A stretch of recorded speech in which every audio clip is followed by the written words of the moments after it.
말씀을 시작을 해보죠. 오늘은 이제 세 번째로 저희가 나름대로 이제 말씀 나누는 걸 녹화하는 시간이고, 경희대의 철학자를 위한 물리학 강의를 위해서는 이제 3강에 해당하고요. 지난번까지 저희가 선생님 책에서 1장과 2장을 뭐 본격적으로 다뤘다기보다는 장영광과 대비해서 데카르트 뉴턴 얘기를 정도 조금 한 그 정도로 다뤘고요.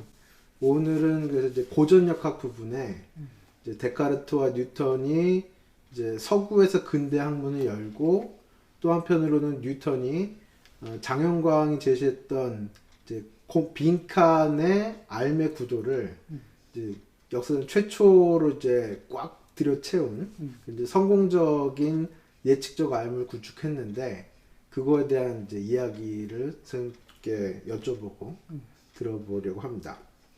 소개는 안 해도 되겠죠? 저번에 했으니까. 예. 그래서 1편을 참고해 주세요. 1편을 참고해 주십시오. 소개는. 네. 이 책의 이제 2장부터 역사지평에 또 재미난 얘기들이 많이 있고요. 특히 이제 뉴턴이 학교 안 간 얘기, 데카르트가 정규교육 과정을 피해 다녔다는 얘기, 뭐 이런 것도 흥미롭게 봤는데, 데카르트가 정규교육 과정을 피한 건 아니죠. 피한 거니까. 데카르트는 당시로서는 최고의 정규교육을 받았다고 자인한 사람인데, 그런데 당시에 학자들 얘기에 대해서 매우 비판적이에요. 예. 그렇게. 그래서 그쪽과 관련된 이야기들을 시작하면서 이제 고전역학 부분에 대한 얘기. 특히나 이제 선생님께서 요 심학 10도에 맞추어서 고전역학 부분을 이제 소를 보다 내지는 소를 얻다가 아니라 소의 자취를 보다 여기 이제 놓으셨는데, 이제 왜 그렇게 됐는지 쭉 말씀을 들으면서 이해를 해볼까 합니다. 이제 제가 처음에 든 궁금한 점은 역사지평 부분을 어떻게 읽으면 좋을지 하는 점이었어요. 왜냐하면 저는 이제 이 책에서 가장 중요한 게 내용 정리 부분이다라고 저는 나름대로 생각을 했었고, 역사지평은 이제 그것을 뒷받침하는 얘기 내지는 흥미롭게 이 알매 지평으로 끌고 들어가는 그런 이제 유인책 같은 얘기 뭐 이런 거 하니까 하는 생각도 좀 해보고 했는데, 문득 그러다 보니까 든 생각이, 그런 교과서가 딱 그렇게 사람 얘기를 다 빼고 사람이 없이 딱 암만 딱 이렇게 주어져 있는 것 같이 다루고 있는데, 내가 이 책을 교과서 보듯이 보나? 뭐 이런 생각도 문득 들었거든요. 선생님께서 이제 역사지평 부분을 사실은 분량으로 보면 이 책의 절반 이상일 수도 있는데 왜 이렇게 열심히 쓰셨는지, 어떤 의미로 이렇게 쓰셨는지, 그쪽은 어떻게 읽으면 좋겠는지, 이런 얘기를 좀 먼저 듣고 싶습니다. 근본적으로는 이게 내가 어떻게 알을 추구해 나가겠느냐 하는 것의 길이라고 할까, 그거를 좀 전하고 싶은 거가 그 중에 굉장히 큰 동기가 되고, 그렇게 하면서 그럼 그 내용은 뭐였냐, 중요하게 이것이 둘이 같이 가는 걸로 그 구조를 짰어요. 그런데 그래서 일단은 내가 지금 어떤 알을 추구하러 나섰다. 맞아. 독자가 그런 자세를 같이 가져달라는 얘기지. 그래서 그럼 내가 뭐가 알고 싶고 뭐부터 해나가겠느냐, 이런 자세에서 접근해줬으면 좋겠다. 그러려니까 그것을 직접 독자들한테 얘기할 수는 없고, 그러니까 역사적으로 이런 걸 한 사람들은 이런 상황에서 이렇게 해서 알려고 했고, 그래서 얻은 결과가 뭐다, 이것을 연결해야 말하자면 내가 현장에서 그 알을 내 자신이 추구해 나가는 이런 느낌을 가지게 하는 거가 중요한 목적 중에 하나고, 동시에 그런 큰, 맞으면 여기에 나온 인물들은 정말 중요한 업적에 예. 관여된 사람들인데, 그런 분들이 대개 어떤 자세로 어떻게 했기에 그런 것을 이루었느냐 하는 것에 대한 이해도 또 우리한테 동시에 필요하다는 거죠. 예, 그러니까 지금 나는 독자에서 그냥 요거 아는 정도로 나는 끝날 사람이야 하고 처음부터 자기 손에 그럴 필요가 없어요. 나도 이제 이 사람들 못지않은 큰일을 지금 할 사람이야 하는 자세를 같이 가지자는 거지. 예, 그러면은 그 사람들하고 동급으로 생각하면서 앞서 내 동료는 이렇게 했는데 그럼 나는 어떻게 할 것이냐 하는 걸 당당하게 같이 생각하자는 거예요. 그러니까 위인전 하면 그 대단한 사람들 얘기. 나는 그냥 소시민. 이게 아니고 이 학문을 해나가는 데서는 지금 읽는 또 이 강의를 듣는 모든 사람이 나도 지금 그런 위치에 있는 사람이다 하는 생각을 가지자는 거. 예. 그래서 그분들이 보통 사람들하고 달랐으면 어떻게 달랐는지 그런 거에서 직접 내가 좀 배우고 내가 거기서 얻을 거 있으면 그걸 얻어서 뭘 하자.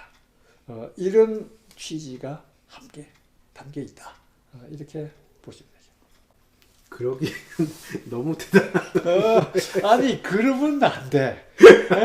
학문하는 사람 처음부터 이거 나는 뭐 이거 별로 그거 이렇게 하면 안 되지. 이분들이 한 거보다 난 더 큰 거 할 수 있지 않냐 하는 자세를 열고 이걸 당당하게 봐야 돼요. 그런 차원에서는 사실 이런 것도 좀 궁금한데요.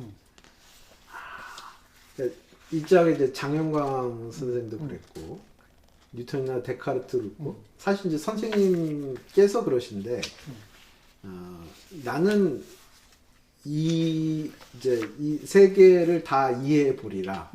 나는 이제 뭔가 꿰뚫는 통찰을 얻어 보리라. 깊이 학문을 해 보리라. 대단한 알을 얻어 보리라. 이런 이제 포부와 이런 게 굉장히 컸지 않습니까? 근데 이제 그런 사람이 굉장히 제 일상에서는 만나기 힘든 드물고 굉장히 독특하고 특출나고 아니 뭐 그 취직해서 입에 풀칠하기도 바쁜데 그것을 취직을 위한 공부하기도 바빠 죽겠는데 아니 그런 그 대단한 알을 추구해 보리라. 이런 사람은 만나보기도 힘들고 내가 그런 인물이 돼본다는 건 더더욱 힘든 것 같기도 하고 물론 저를 잘 뜯어보면 의외로 그런 구석이 어디 있지 않겠나 하는 생각도 들긴 하지만 너무 비현실적인 사람들 얘기 같다 이런 느낌이 좀 많았거든요. 그거를 너무 말하자면 그 현실에 맞춰서 생각을 하니까 그런 거예요. 네, 적어도 공부할 때는 마음의 자세는 나는 이거 다 알아야 되고 이걸 넘어서야 된다 하는 마음의 자세를 가지고 하고 실제로 그것이 실현될 가능성이 얼마나 있느냐 하는 거는 그거는 물론 이제 뭐 사람에 따라서 차이도 있고 다르지만 공부하는 자세에서는 다른 이유가 없다는 거죠. 그래서 그런 자세로 공부를 해야 제대로 자기 역량을 발휘해서 할 수 있다. 나는 처음부터 한계가 있는 사람이다 하고 이걸 씌워 놓으면 그 이상 넘어가지 못해. 그래서는 제대로 이걸 파악을 할 수가 없죠. 그럼 24시간 그런 폼과 이런 거로 살라기보다는 일단 책을 앞에 두었을 때는 적어도 그렇죠. 내 이 세상의 지혜를 다 꿰뚫어보려 그때만큼이라도 그거 비슷한 그 이제 내 어릴 때 경험 얘기를 조금 하면 그 나한테 그 삼촌 이게 여러분이에요. 우리 아버지 형제가 많아서 그 중에 나하고 제일 나이가 가까운 삼촌이 나보다 나이가 한 살 많은 거예요. 나는 한 살 많기 때문에 가끔 만나 그죠. 뭐 이렇게 친구처럼들 얘기를 하는데 내가 이제 어떤 질문을 던지잖아. 그리고 이 책에 이렇게 있는데 아니 난 이거 납득이 안 된다. 뭐 이런 식으로 얘기를 하면 그 삼촌은 야 이거 너보다 다 나은 사람이 아. 무슨 얘기야. 너 그냥 그대로 받아들여. 네가 암만 해봤자 네가 이런 사람만큼 할 거야. 딱 몇 번 그런 지적을 받았어요. 그때 난 제일 그거 지금까지도 남아있고 그건 안 돼. 내가 아무리 12살, 13살이지만 네. 나는 아는 면에서는 누가 대단한 사람이 했어도 내가 봐서 맞으면 내가 받아들일 거고 나한테 납득이 안 되면 납득될 때까지 하고 그래도 안 되면 내가 더 나은 거 할 수도 있는 건데 그렇게 객관적으로 평가하면 그렇지. 12살 먹고 나이가 대단한 사람들이 하는 거를 써놨는데 이거 마음에 안 든다고 말하자면 집어 던진다. 이거 온당치 않게 볼 수가 있죠. 근데 내 자신은 그게 아니고 그때도 대단히 그런 말 들을 때마다 불만이 있었고 지금 생각해도 그런 자세는 가지면 안 된다. 12살이라도 누가 대단한 정말 책에 있고 뭐가 있더라도 이해가 안 되면 왜 안 되는지 파들어가고 틀렸으면 틀렸다는 말을 할 수가 있어야 된다. 이게 공부하는 자세야. 근데 그 자세부터 거기서부터 기가 죽어서 못하면 큰 공부를 못하죠. 근데 이제 역시 뭐 아무나 그럴 수 없지 않냐. 근데 지금 이 강의를 듣는 사람은 아무나가 아니야. 적어도 대학에 와서 한 번은 오겠다. 적어도 철학자를 위한 물리학을 공부하겠다. 철학자의 마음을 가지고 온 사람. 그러니까 적어도 그렇게 해야 되고, 뭐 동시에 책을 내가 냈지만 이 책을 읽는 독자도 마찬가지죠. 네. 그런 자세를 그렇죠. 가져달라. 그런 거예요. 네, 그 말씀 맞네요. 이 강의를 들어온 사람이나 이 책을 손에 쥐는 사람 자체가 그렇죠. 예사롭지 않은 사람이라고 생각해야겠습니다. 예, 알겠습니다. 그럼 이제 그 다음에 이제 역사지평을 넘겨가면서 제가 제일 처음에 눈에 띈 대목 한 가지만 좀 여쭤보고 싶어요. 제일 초반부에 이런 말씀이 있습니다. 우리가 여기서 눈여겨보려는 것은 그 어떤 역사적 관련성이 아니라 이들이 지녔던 문제의식이 어떻게 서로 연관되느냐 하는 점이다. 이렇게 이제 쓰셨는데요. 그러니까 그렇게 보면 이제 사실은 고전역학이 뉴턴, 데카르트에서 태어나고 상대성이 아인슈타인에서 태어난 것은 뭐 역사적인 사실이긴 하지만 양자역학에는 더 많은 사람도 있지 않습니까? 근데 여기서는 그 모든 사람이 다 소개된 것은 아니고 여기에 역사지평의 선생님께서 소개하고 그리고 또 그 사람들의 일화 중에 특히 여기에 굳이 이런 것들을 실은 것은 역사적인 맥락보다는 이제 뭐 사실은 선생님의 문제의식에서 쭉 이제 굴비 꿰듯이 꿰진다라는 그런 것 때문에 그런 것 같은데 그 보시는 이제 딱 그걸 통해서 관련성을 찾아서 그렇게 보신다는 것이죠. 그렇죠. 예, 그러니까 뭐지 학문의 중요한 흐름의 맥락을 통해서 그 사람들이 어떤 자리에서 어떤 역할을 했나. 이제 이것에 주 관심사가 있어요. 그러니까 몇 년에 누가 뭐를 하고 누가 뭐를 거쳐서 뭐를 했다. 이제 이런 연대기적인 얘기보다는 적어도 이런 학문을 하는 사람은 뭐 어떤 자세로 어떤 동기로 그리고 어떻게 해서 여기에 갔다. 이것이 우리한테는 더 중요하게 도움이 되는 거죠. 그리고 심지어 뭐 유명한 카죠, 그죠? 역사라는 이에지카. 이에지카. 거기는 역사도 사실은 그런 거예요. 후대 사람의 관심사에 맞춰서 그 역사적인 사건이 연결되는 거지. 네. 관심 없는데 그때의 모든 사람이 했던 그 행적 하나하나를 그냥 다 기록, 영화 보듯이 보자는 게 역사가 아니거든. 근데 뭐 그렇더라도 사실은 이것을 역사라고 말하기에는 좀 적절하지 않고 이러한 인물들이 그러니까 조금 전에 얘기했지만 나도 지금 그런 걸 하려고 하는데 이분들은 어떻게 그런 걸 했나? 이 정도의 관심에서 맞으면 굵게 눈에 보이는 중요한 줄거리만 이렇게 추려서 얘기를 한 거죠. 그러니까 이걸 역사책으로 보면 안 돼요. 그리고 그렇기 때문에 여기서는 같은 학문하는 사람으로서 걸어간 마음의 자세 그리고 학문에 대한 자세 그리고 물론 역사적인 계기가 있겠죠. 이런 거를 그냥 우리가 학문을 해나가는데 도움이 되는 측면에서 소개하고 생각하자. 이렇게 이해를 하면 되겠어요. 주로 그러면 그 선생님께서 여기에 그 선정한 인물들은 이쪽 다들 혁명가 내지는 그러니까 그 전에 주류를 안 따른 뭔가 이렇게 이단아 뭐 이런 사람들이라고 할 수 있나요? 결국 그렇죠. 왜냐하면 이 사람들은 한번 그 학문의 흐름을 뛰어넘거나 깨고 뛰어넘은 사람들이니까 당연히 이제 그렇게 돼요. 근데 그렇게 되더라도 사실은 거기에 비슷하게 기여하고 뭐 했던 사람들도 많이 있어. 근데 그걸 다 집어넣으려면 너무 난삽하죠.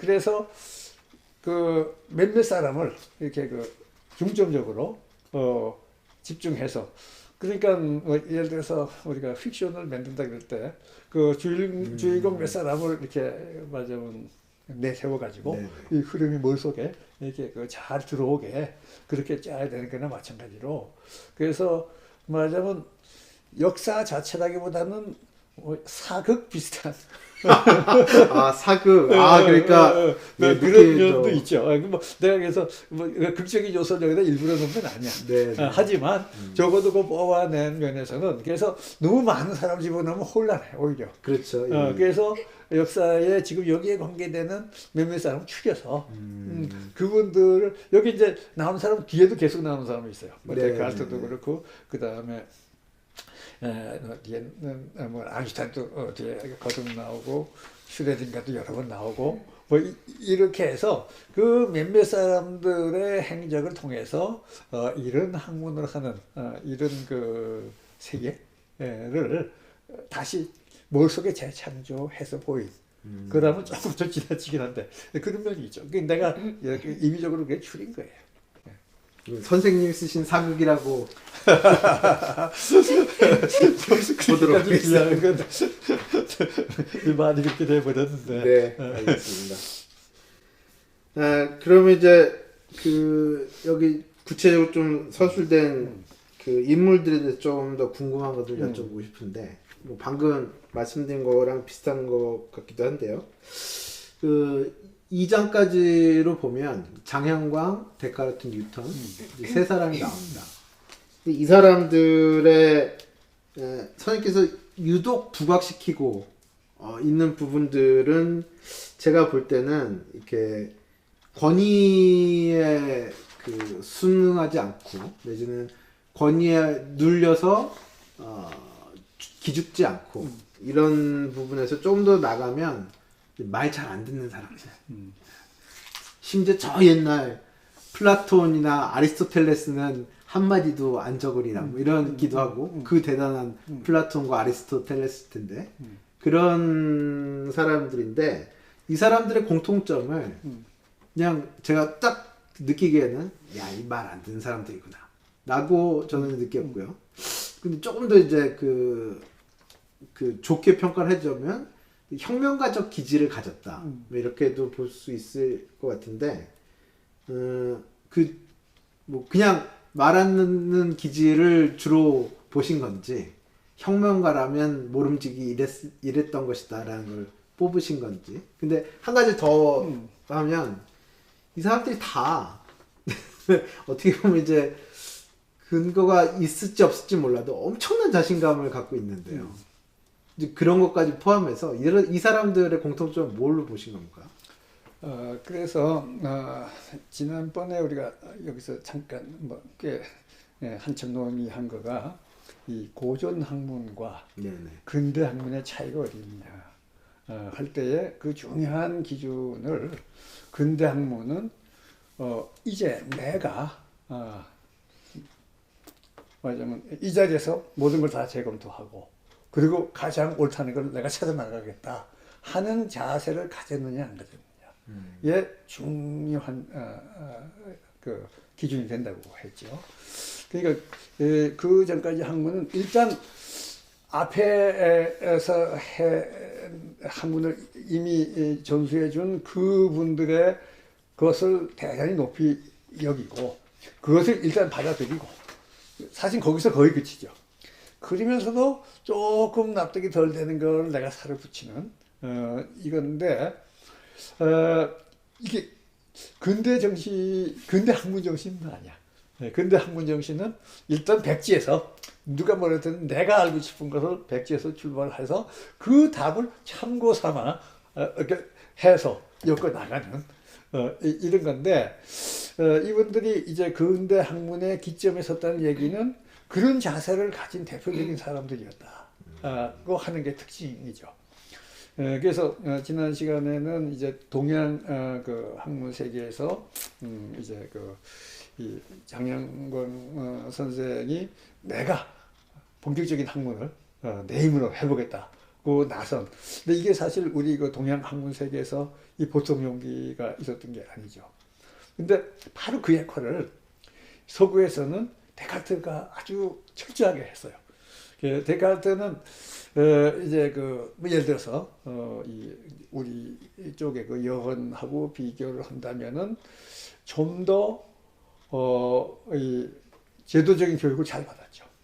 사실 여헌은 그 당시 제도적인 교육이라는 것도 별거 없었지만 네. 사실 우리 요즘으로 치면 학벌은 무예요. 혼자 제도적인 아무 그렇죠. 뭐가 있는 게 아니야. 그냥 혼자 공부 그냥 했을 뿐. 물론 누구한테 가서 잠깐씩 배우기도 했지만 그러나 데카르트는 당시로서 학교가 있었고 그 당시로서는 최고의 수준의 학교에 다녔어요. 다니면서 공부를 하고 그리고 이제 그 중에 거기서 배운 게 뭐냐 하고 이걸 비판적으로 본 거죠. 했더니 별거 아니다. 도대체 내가 볼 때는 어떤 진리를 전해준 거 없는 것 같다 하는 비판을 한 거예요. 이게 대단한 거죠. 그리고 그러나 받아들일 것 있었죠. 그게 뭐냐면 수학이에요. 그런데 그게 이제 아쉬운 점이죠. 동양에서는 수학이 그렇게 정리가 되어 있지 않았거든 당시에. 산수학이 돼가지고 좀 초보적인 건 있었지만, 근데 그 당시에 이미 서구에서는 수학이 상당 수준 높이 갔어요. 그래서 수학은 이건 부정할 수 없는 거다. 해서 수학 하나 딱 받아들이고 나머지는 싹 틀자. 철학자들 아니 10명의 철학자가 다 진리를 말한다면 한마디로 다 통일된 목소리를 내야 되는데 10가지 목소리를 내고 있지 않냐. 아니 이게 어떻게 진리냐. 뭐 이런 거죠. 그래가지고 수학 하나 빼놓고는 모든 것을 내가 이제 새로 하겠다. 이 자세를 가진 거예요. 그리고 이제 뉴턴의 경우는 물론 대학에 들어가서 그 당시로서는 몇 안 되는 이제 그 대학 중에 하나죠. 캠브리지. 뭐 요즘도 유명하지만은 거기에 들어가서 정식으로 공부를 하려고 하다가 데카르트를 접할 거예요. 그러니까 데카르트를 접하기 전에는 아리스토텔레스의 그 얘기를 그냥 뭐 거기서 쭉 이제 하고 그걸 익히라는 거죠. 그래서 한참 익히다가 데카르트 떡 접하고 보니까 야, 이게 진짜 학문이다 해서 그 노트에 그 기록을 했어요. 데카르트를 내가 공부했다. 그리고 그 다음에 이제부터는 아리스토텔레스를 집어 던진다. 이런 선언을 학생 때 했죠. 그래서 결국 그런 자세가 있으면 뭐 다 큰 걸 한다는 건 아니지만 적어도 그 자세가 없었는데 그런 큰 일을 했겠냐. 그건 아니잖아요. 적어도 그런 자세를 가질 필요가 있다. 그러니까 이거 우리가 본받아야 돼요. 지금도. 그리고 우리가 지금 훨씬 많은 것이 다 정리됐지만 지금도 공부하는 입장에서는 그 자세를 자기가 그걸 읽어나가요. 이게 진짜 맞는 얘기야, 틀린 얘기야. 맞는다면 이게 맞는 얘기라는 걸 내가 어떻게 내 스스로 판단하느냐. 그까지를 생각하면서 봐야 된다.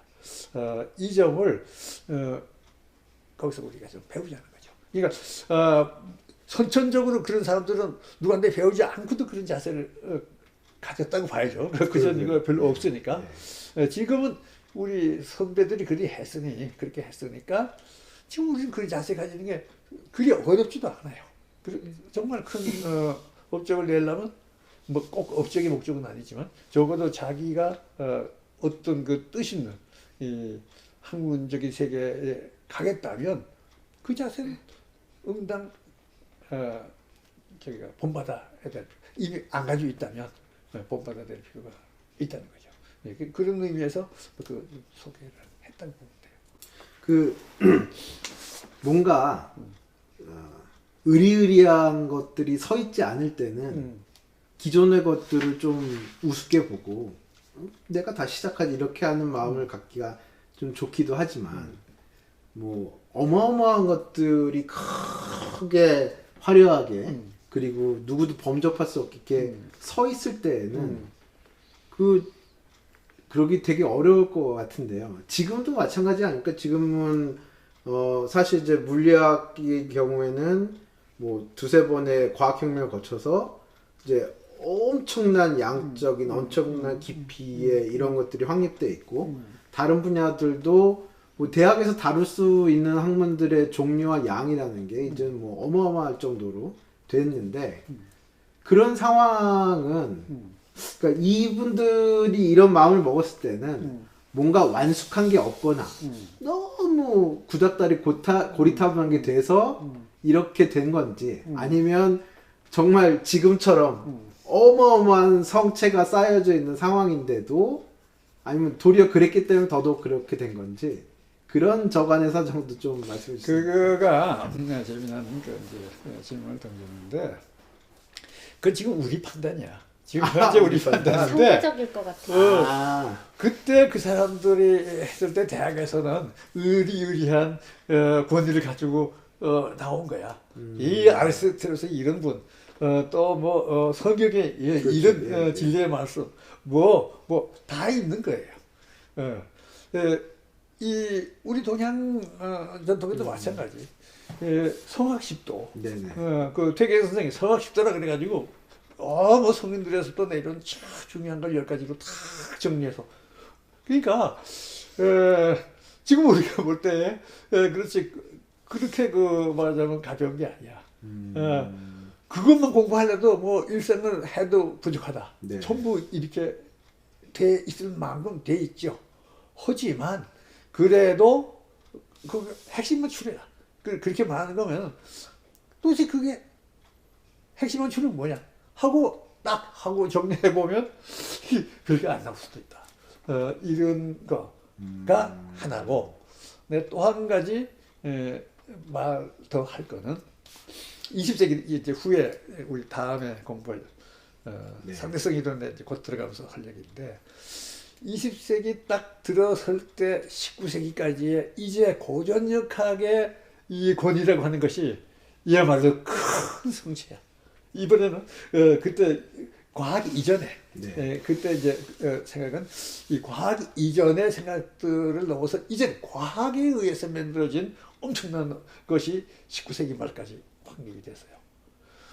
그러면 이제 더 이상 과학에서는 기본적인 거 할 건 없고 그거 계산 써가지고 계산만 하는 게 남았다 하는 생각을 하고 있을 때인데 또 아인슈타인 같은 사람이 나온 거예요. 그렇죠. 그래가지고 그렇지 않을 수 있다. 물론 아인슈타인 혼자는 아니에요. 그때 마하라든가 몇몇 철학자들이 그런 의문을 슬금슬금 이렇게 이제 던져주긴 했지만 그런 또 시대 정신의 흐름이 또 있다고. 그래서 맞아요. 20세기에 혁명적인 변화를 가져왔잖아요. 그럼 지금 21세기는 어떠냐? 이제는 더 확실해졌지. 자, 이 고전 학문이 근대 학문으로 가고 근대 학문이 또 한 번 혁명적인 변화를 가져왔고 네. 그런 혁명적인 변화를 가져왔다는 게 이게 최종답이 아니다 하는 거는 거의 분명해졌어요. 그러면 이제 우리는 거기서 그게 또 뭐냐 하고 보고 그 다음에 더 중요한 또 새로운 것이 뭔가 하는 걸 당연히 생각을 해야죠. 예, 그게 이제 21세기 학자들이 지금 해야 될 일인데 이런 말이 나왔으니까 조금 더 내가 거기서 좀 얹으면 그 작업은 내가 생각할 때 21세기 학문의 작업 내용은 뭐냐? 아, 철학적인 작업일 가능성이 많다는 거예요. 이건 이제 말하자면 나한테 떠오르는 생각인데 철학적인 작업일 가능성이 많다. 처음에 지난 번 우리 이 논의에서 했지만 철학은 물음을 던졌어요. 그리고 과학이 해답을 냈다 그러죠. 그 정말 중요한 그 물음에 대해서 정말 의미 있는 또는 대단히 생산적인 답을 냈어. 그래서 심지어는 이제 철학의 일부가 아니고 과학으로 체계적인 학문으로 뻗어나갔다. 그러니까 철학은 그 출발점에 있었다고 했죠. 근데 철학은 출발점에 끝나는 게 아니고 완결점이 또 철학이에요. 다시 가져와서 지금 내가 여기서 정리한 그것을 다시 정리해서 전체를 철학과 과학을 다시 묶는 작업이 또 철학적이다 이거죠. 뭐 잘 들어봤겠지만 그 유명한 얘기 중에 미네르바의 올빼미라는 얘기 들어봤죠? 어떤 맥락에서 나온 건지. 그러니까 뭐가 이렇게 저한테 말 안 하고 질문이 돌아요. 뭔가 이 밑바닥에서 이렇게 작업이 충분히 이루어져야 그 다음에 어떤 지성의 어떤 통찰 그런 것이 마지막에 이렇게 결과물로 이루어진다 이러면 맞아요. 실제 그건데 그 이제 맥락을 보면 그 미네르바의 올빼미는 뭔가 올빼미라고. 그希腊신화에 나오는 존재들이에요.希腊 신화에 나오는 존재들인데 그것을 이제 근대 학문에서 거론하게 된 거는 헤겔의 그 법철학이라는 책의 서문에 들어가 있어요. 근데 거기 뭐냐면 미네르바의 올빼미는 황혼이 돼야 날개를 편다. 그게 뭐냐면 철학적인 작업이라고 하는 거는 통합적인 작업은 지금까지 돼 있는 모든 것이 다 어느 정도 낮 동안 모든 작업이 이루어지면 그걸 종합해서 이제 철학이 다시 그 작업을 한다. 이제 그런 의미를 가지고 있거든요. 그러니까 지금 이제 우리 이제 맥락에서 보면 철학에서 출발을 했어요. 해서 엄청난 성과들을 냈어. 그러면 이게 대낮에 한 거야. 이제 저녁이 돼서 그 올빼미가 상징하는 거는 철학적인 지혜를 얘기하는 거예요. 이제 우리 지혜는 뭐냐면 그것을 다 모아서 정말 이것이 어떤 우리한테 지적인 중요한 의미를 가지는지 우리 삶에 하는 것을 이제 다시 펼쳐야 될 시간이 왔다는 거지. 그래서 지금 21세기에 와서 20세기에 막 학문들이 이렇게 퍼져나간 대낮에 활동을 했어요. 이제 황혼이 돼서. 그래서 이제 이번에는 올빼미가 그걸 모아서 우리가 이런 큰 작업이 지금 우리 앞에 남아 있는 거야. 이건 이제 내 개인적인 그 소신인데, 그래서 우리는 그 어떨 때 못지않은 창의적인 작업을 하는 거죠. 근데 그 작업의 종류는 이제는 무조건 비판만 할 거가 아니고, 그리고 또 새로운 것만 찾을 게 아니고, 이 새로운 걸 찾은 결과가 뭐냐를 이제 정돈해서 다시 정말 의미 있는 걸 만드는 여전히 창의적인 작업인데, 그 작업이 지금 해야 될 거예요. 지금 이 강의를 듣는 사람들은 앞으로 그 작업을 해야 될 위치에 있는 사람들이고, 그리고 그런 것을 위해서 적어도 어떤 밑바탕이 됐으면 하는 것이 이 강의의 지금 목적이니까. 그래서 나는 이제 누구 못지않은 중요한 학문적인 일을 내가 해야 되겠고 할 수 있다. 이 자세가 필요하다고 봐요. 일종의, 그러니까 우리가 그동안 이만큼 해냈는데 도대체 우리가 뭘 한 거지 이렇게 그렇지. 보는 거예요. 바로 그거예요. 그 작업을 지금 해야 된다. AI에 맡길 일이 아니다. AI가 그걸 할 수 없어. 그래서 사실 말이야, 이게 참 아이러니는 뭐냐 하면, 그런 작업을 하는 사람한테는 교육을 너무 잘하면 안 돼. 그리고 너무 충실하면 안 돼. 그러니까 예를 들어서 뉴턴이 지금 캠브리지 대학에서 이제 공부를 했을 때에 뉴턴한테 너무 잘 가르치려고 아리스토텔레스를 너무 충실하게 교육을 잘 시키는 교수가 있었다.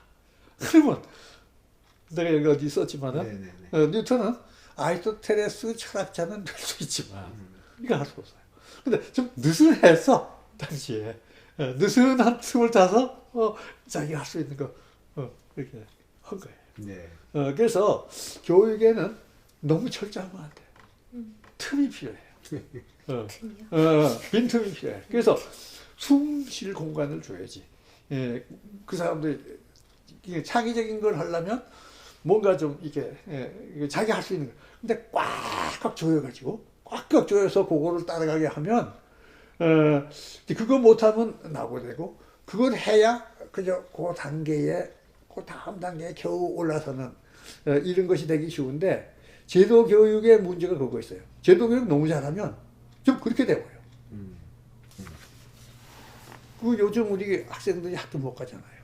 네. 그건 나쁜 거 아니야. 왜냐하면 이때에 이제 학교에서 늘 그 시간에 가서 그 공부하는 거 대신 혼자서 책도 읽고 공부할 수 있는 기회가 있어요. 물론 지금 이것이 좋다거나 뭐 이렇게 되면 엄청난 오해인데 네. 큰 불행이지만 네. 그러나 우리 꼭 뭐 여기 책에 이미 나와 있죠. 네. 뉴턴이 젊어서 아마 학생 때 아직 4학년 때인가 뭐 학생 때에 큰 업적을 낸 거가 바로 지금 현재 우리 코로나 같은 역병이 유럽에 돌 때거든. 네. 그러니까 대학이 다 문 닫았어요. 다 닫고 시골로 전부 내려가서 뉴턴도 시골에 가서 한 1년 가까이를 그 기간에 고전적학이 나온 거란 말이에요. 그러니까 지금 코로나 지금 19라고 그러나 네. 이 안에 또 무슨 새로운 어떤 학문이 나올지도 몰라. 지금 숨 막히는 이런 그 교육 여건에서 촥 벗어나서 와 이제 이 기간에 이번엔 내가 좀 해보자 이런 사람이 나올 수 있죠. 그러니까 이게 여건이 나쁘다고만 할 게 아니고 그걸 활용하는 지혜가 있고 그 요즘 교육부에서 아마 고민이 많은가 봐요. 네. 언제부터 그렇죠. 이렇게 저 학교 저기 강의 교육을 다시 이제 수업을 시작할 거냐? 네. 나는 조급하게 볼 거 없다고 봐요. 엄마치 고생이 많아가지고 아빠들 엄마들이 충분히 시간 두고 학생들로 하여금 절호의 기회야. 그런 기회가 잘 없어요. 학생이 그렇게 자유로울 수 있는 기회가. 그때 자유를 느끼면서 스스로 발전할 수 있는 길을 열어주는 거. 이것도 난 필요하다고 봐요. 알겠습니다. 예, 그 역사지평 얘기들이 좀 길었는데 한 가지만 더 여쭤보고 데카르트에 대해서 좀 여쭤보고 이제 그 뒤로 넘어갔으면 좋겠는데요. 그 데카르트 얘기 중에 제가 좀 이제 한 가지 궁금했던 것은 이제 선생님 정리하신 것 중에 이제 데카르트가 이렇게 네 가지 논리학의 여러 규칙 중에 요 네 가지만 추려서 자기 어떤 방법으로 삼았다, 내지는 방법 지침으로 삼았다 이렇게 보셨는데 사실 그 저 같은 경우에는 사실 데카르트에 대해서 좋은 얘기는 별로 안 듣고 이렇게 공부를 해왔거든요. 왜냐하면 그 사람이 이뤄놓은 근대 학문, 근대 과학의 세계가 빛난 업적을 열었지만 또 한편으로는 자연 내지는 뭐 어떤 그 지식 이런 것들이 굉장히 파편화됐다던가 이러한 그 근원이 데카르트에서부터 온 거 아니냐 이렇게 이제 비판적으로 보는 사람들 얘기를 많이 들어서 저는 뭐 데카르트까지 내가 공부할 필요 없겠구나 이런 생각은 했었거든요. 근데 특히 이 환경 공부하는 사람들한테는 데카르트랑 베이컨이 양대 악의 축인 이 사람들 때문에 이 환경 문제가 다 시작이 되었다. 항상 거기서부터 시작하거든요. 근데 이제 뭐 저도 대학 가서 학문에 접해보면서 꼭 그런 것만은 아니겠구나 이런 느낌이 들었습니다만 여튼 여기 이제 데카르트가 정리한 네 가지 같은 경우 보면 눈에 띄는 부분이 가능한 한 작은 부분으로 나눌 것. 그리고 가장 단순하고 알기 쉬운 것부터 출발해서 복잡한 데까지 단계적으로 갈 것. 뭐 이런 것들이 제 눈에 띄는데 이게 지금도 유효하다고 보시는지 아니면 이제 그 지금의 근대 학문을 이렇게 끌어내는 중대한 기틀을 했지만 지금쯤에 와서는 이제 유효 기간이 다 됐다고 보시는지 그런 것도 좀 궁금합니다. 그게 이제 사실은 그 데카르트가 이 근대 학문으로 세운 그 업적은 대단히 창의적인 거고 또 그 기초는 우리가 다 일단 받아들여서 우리가 그걸 하고 그리고 사실 이 데카르트는 책임 없어요. 그래서 지금 갔다가 데카르트에다가 자꾸 책임을 묻고 뉴턴 데카르트 해가면서 그냥 뭐 또 공격하고 하는데 그걸 경직되게 만든 거는 이제 후세 사람들이 그렇게 한 거고 이 사람들이야말로 그 당시로 가장 그 새로운 것을 찾아 나간 건데 어떻게 보면은 이 데카르트는 데카르트를 또 그대로 받아서 그걸 머릿속에 넣고 그게 또 어떤 진리냐 생각한 사람이 있다면은 그럴 수도 있죠. 이 방법은 그러니까 데카르트가 마땅치 않은 건 데카르트에 대해서 우리가 또 검토하고 비판하면 되는 거지. 데카르트한테 책임을 질 수는 없어. 그러니까 배울 게 많아. 굉장히 상식적이면서 아주 실용적인 거예요. 그러니까 데카르트 이전에는 그때도 뭐 논리학이 있고 뭐가 있고 한데 형식 논리 복잡하고 뭐 하는 그거 너무 난삽하다. 탁 집어던지고 지금 나한테 필요한 그 가장 현실적인 방법이 뭐냐? 딱 네 가지 되는 거야. 이거 보면 너무도 단순하고 간결하죠. 그렇더라고요. 예, 그럼 그러니까 이건 누구나 당연히 이건 이래야 된다. 우리 복잡한 문제 가지고 큰 것을 이용하면 안 되니까 그 줄기에서 가장 단순하게 그걸 단순화시켰을 때에 어떤 것을 찾아서 거기서 출발해서 그 다음에 넓혀나가는 이런 거죠. 그러니까 이제 여기서 가장 단순하고 알기 쉬운 데서 출발해서 복잡한 것까지 예를 들어서 이거 하나를 보면 예를 들어서 물리학을 보면 이게 이제 물리학 이 정규 교육 과정은 뭐냐면 물리학과라는 데 입학해서 공부를 해보면 많은 걸 배워요. 수학에서 뭐 배우고 무슨 물리에서 뭐 배우고 그거 배우는 동안에 도대체 물리학이 뭔가에 대해서는 없어. 그냥 이렇게 해가지고 나중에 다 알고 보면 그 다음에 짜맞춰가지고 이런 거다. 이거는 이 말하자면 이 자동차 만드는 공장에 가면 부품 하나하나 따로따로 다 만들어야죠. 만들고 마지막에 가서 다 연결해서 발동을 윙 걸어야 움직이는 이런 식의 학문을 하는 건데 그래가지고는 너무도 그 과정이 난삽하고 또 이제 굉장한 인내력을 가지고 그걸 하지 않으면 해나가기 어렵죠. 요만한 거 하나라도 진짜 제대로 움직임을 만들자. 그러니까 이 자동차를 생각하면 장난감 자동차 하나 먼저 만들어라. 그래서 어떻게 움직이냐를 알자. 그 다음에 더 성능을 좋게 하려면 뭘 더 붙이고 더 이렇게 나가는. 근데 이제 자동차를 그렇게 하기는 어려워. 그래서 나는 송아지 비유를 들어요. 소가 큰 소가 돼야 일을 하지만 큰 소를 처음부터 만들 수는 없잖아요. 그러니까 송아지를 키워. 그 송아지는 이미 살아서 뛰는 동물이야. 거기다가 영양만 주면 점점 더 힘이 나는 거죠.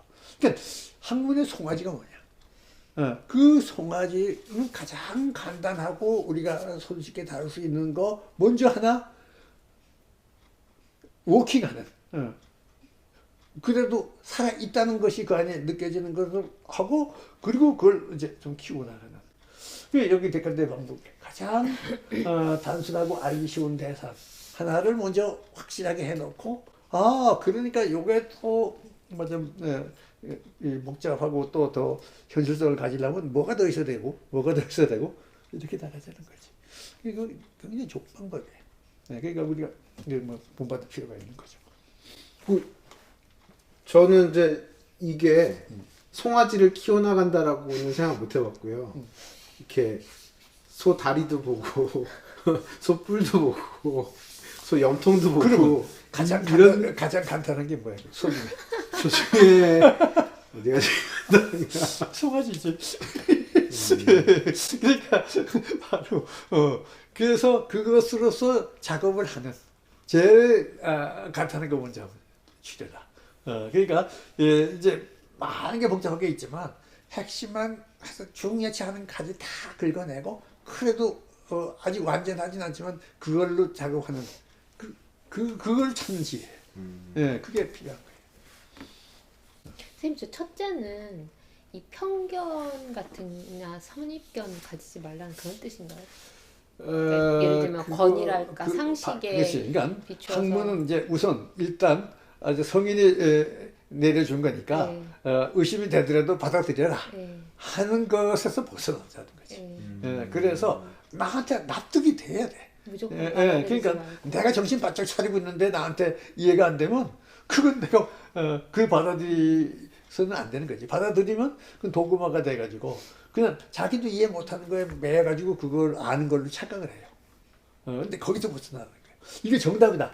정답 없는 거야. 정답은 어디냐? 내가 정답이라고 나한테 확인될 때까지는 내가 정답을 찾는 거지. 정답을 받는 게 아니다는 거지. 그게 중요한 자세. 그리고 마지막에 가서 모든 게 빠뜨리지 않았다는 만큼 이걸 총체적으로 검토하라고 돼. 전체를 다시 연결하라는 거야. 조각내고 조각에서 만족하지 말라는 거야. 그럼 연결이 통합이랄까 종합이 들어 있는 거네요. 들어있지. 이걸 잘 이해를 못하면서 공연히 그 사람 환원적이다 이러면서 그러니까 우리가 여기서 또 배워 나가야 돼. 그 데카르트가 이미 했기 때문에 다른 사람들은 모든 걸 바닥까지 의심할 필요가 없어진 게 아니라 지금도 데카르트가 했던 것처럼 다 반복을 그 얘기지. 바로 데카르트의 그 자세를 받아들이는 거지. 데카르트가 이걸 의심다 했지 나는 의심 안 했다. 근데 통합하는 건 너무 힘든 것 같아요. 선생님. 통합하는 거. 그래서 이제 이게 워낙 커졌으니까 네. 힘이 들지만 어떻게 해야 되는 게 통합인지. 그래도 거기서 중요한 줄거리를 찾자는 거지. 그 중요한 줄거리를 또 엮어낼 수가 있겠지. 알겠습니다. 선생님 이제 그 학교가 문 닫았을 때 뉴턴이 큰 성취를 냈다던가 이런 말씀하셨는데 거기에 대해서 이제 이렇게도 되물을 수 있을 것 같아요. 그게 그런 사색과 자유로운 학문한 여건이 주어졌기 때문에 꼭 그렇게 된 게 아니라 될 놈은 어떻게 놔도 된다 이런 거 아니냐. 안 될 놈들은 학교가 문 닫으면 다 들로산으로 놀러 갔지. 그 누가 공부를 했겠느냐. 뉴턴은 어떻게든 다 됐을 거다. 뭐 이렇게 얘기를 하는 사람도 있을 것 같고 선생님께서는 그게 꼭 그 빼어난 사람들에게만 해당되는 게 아니라 우리들 모든 지금 이제 이른바 학생이라고 하는 사람들에게 다 학을 위해서는 그런 자유로운 공간들을 열어줘야 된다. 뭐 이런 입장이신 것 같은데 이제 그래서 제가 문득 생각해 본 게 그러면 모든 학생들에게 뭐 한 1년이나 반년 정도의 유급 안식년 뭐 이런 걸 주면 더 좋아질까? 내지는 우리가 점점 이제 젊은 세대들이 줄어든다고 하는데 앞으로 후세들을 적은 숫자가 더 훌륭하게 일을 담당하기 위해서는 그렇게 투자를 해서 이제 돈 걱정하지 말고 마음껏 네 마음대로 한 1년 지내다 와라 이런 거를 줄 필요가 있겠는지 이런 것도 한번 여쭤보고 싶었습니다. 네, 그게 참 이제 재미난 이제 주제인데 나는 어떤 생각을 하냐면 적어도 한 번은 뭐 대략 한 1년 정도를 완전히 자유롭게 생각하고 그리고 자기 나름의 공부를 할 수 있는 여건을 주는 것이 그렇지 않는 것보다가 낫다. 누구에게나. 근데 이제 지금 그 참 그 옛날에 예를 들어서 우리 이제 조금 전에 내가 얘기한 이제 뭐 예원 장현관 같은 사람들의 살았던 시대를 보면 학교라는 게 거의 없어요. 물론 네. 향교라는 게 뭐 있지만 거기 꼭 또 다니는 것도 아니고 그러니까 일생을 자유롭게 공부하는 사람들이에요.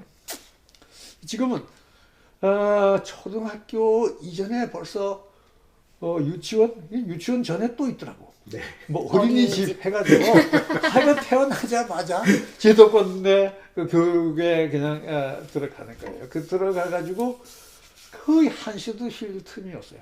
그래가지고 뭐 박사학위까지 그냥 가죠.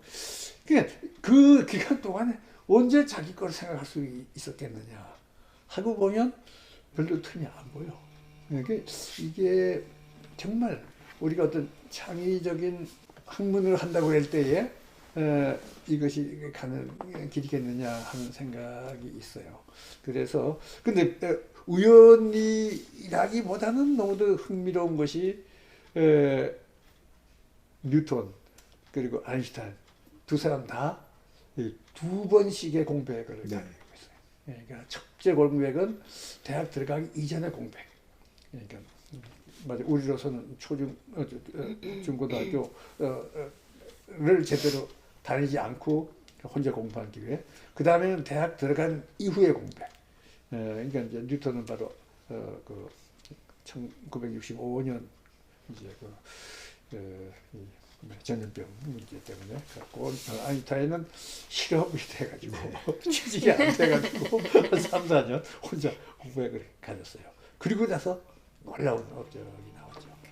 그래서 그것이 우연이 아니지 않을까 하는 생각이 들고 나도 개인적으로 그런 경험이 있거든. 네. 나도 이제 초등학교 졸업을 못했어요. 한 1년 이상을 그 당시에 혼자 공부를 해야 될 상황이 있었는데 그때는 대단히 괴로웠고 정말 학교에 꼭 가고 싶었지만 어떻게 그냥 이제 우리 할아버지가 엄명을 내려서 가지 말아라 해가지고 못 갔는데 결과적으로는 그게 나한테 도움이 됐어요. 이게 혼자 공부해 보는 자신도 생기고 능력이 나도 모르게 개발이 됐어요. 그래서 나는 그걸 조금 더 느낌을 알죠. 그렇게 됐을 때의 상황을 그걸 내가 지금 후에 생각을 해보니까 이게 도움이 됐구나 하는 생각이 들어요. 그래서 뭐 모든 사람한테 그 제도적으로 그걸 한다는 거는 뭐 너무 복잡한 일인데 우연이라도 그렇게 될 기회를 가졌으면 그 기회를 꼭 나쁘게 볼 필요는 없다. 그러나 나는 사실 몇 년 전에 저기 그 부산에 과학연구학교가 있는데 거기에 강연을 하고 교장 선생님 만나서 그 얘기를 했어요. 우리 이런 과학 연구하면은 그리고 고등학교 과정을 2년 동안 해마친다고 그래요. 그럼 2년 동안 마치고 2년은 뭐 하느냐? 대학에 보낸다는 거야. 미리. 2년 후에. 그러지 말라. 그 1년은 그러면 자유를 주는 게 어떠냐. 그 1년을 이번에 이제 대학에 갈 수 있을 정도로 다 준비가 됐으면 그래서 아예 2학년 때 대학에 아예 입학을 해놔도 좋아요. 단 학교에서는 이제 대학까지 확실하게 이제 가게 됐으니까 이제 그 심적인 부담이 없잖아요. 그 1년은 네 마음대로 하고 싶은 거 해라 하고 기회를 주면 아마 그렇게 좋은 기회가 없을 거다 하는 이제 제안을 했고 그 비슷한 거를 뭐 시도한다는 얘기도 들은 것 같아요. 근데 나는 그게 필요하다. 이게 아무나 그렇게 되는 것 같진 않아요.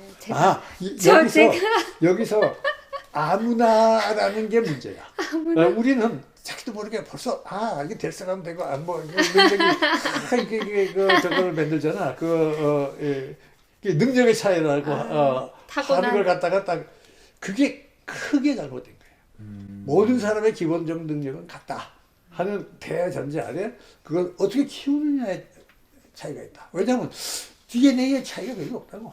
네. 천재 DNA 없어요. DNA 근본적으로 같아.